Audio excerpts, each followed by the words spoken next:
નમસ્કાર દર્શક મિત્રો, @ગુજરાતમાં આપનું સ્વાગત છે। ગુજરાતમાં ભાજપના નવા પ્રદેશ પ્રમુખનું નામ જાહેર થાય તેની પહેલા નવા સંગઠનની રચનાને આખરી ઓપ આપવા માટેની કામગીરી ચાલી રહી હતી અને આના ભાગરૂપે બધા જ જિલ્લામાં તાલુકા વોર્ડ પ્રમુખની નિમણૂક માટે પ્રક્રિયા શરૂ કરવામાં આવી હતી। પરંતુ આ બધાની વચ્ચે અચાનક જ દિલ્હી હાઈકમાન્ડે ભાજપ સંગઠનની ચૂંટણી પ્રક્રિયા સ્થગિત કરવા માટે આદેશ કર્યો છે અને આના જ કારણે હાઈકમાન્ડના ઓર્ડરથી ભાજપમાં વોર્ડ તેમજ મંડળ પ્રમુખોની ચૂંટણી પ્રક્રિયા પર હાલ તો બ્રેક મારી દેવામાં આવી છે।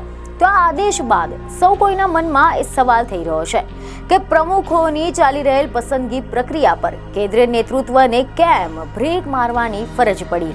આના પાછળનું રાજકારણ શું છે? આ વિશે જો આપણે ડિટેલમાં વાત કરીએ તો મીડિયા રિપોર્ટમાંથી એવી માહિતી મળી રહી છે કે એક તરફ તો ભાજપ પ્રદેશ પ્રમુખ CR પાટીલની મુદ્દત પૂર્ણ થઈ છે। કેબિનેટ મંત્રી પદ મળ્યા બાદ પાર્ટીના સ્થાને નવા પ્રદેશ પ્રમુખની શોધખોળ ચાલી રહી છે।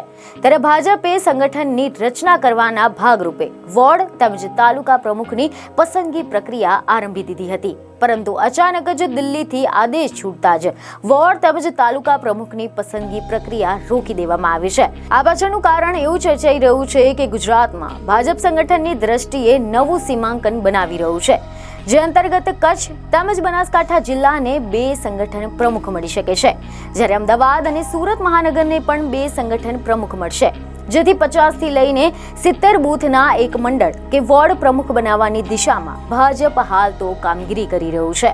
અને આ જ બધા કારણોસર સંગઠનની દ્રષ્ટિએ નવું સીમાંકન થયા બાદ વોર્ડ અને મંડળ પ્રમુખ જાહેર કરવા હોવાથી હાલ તો પ્રક્રિયા અટકાવી દેવામાં આવી છે।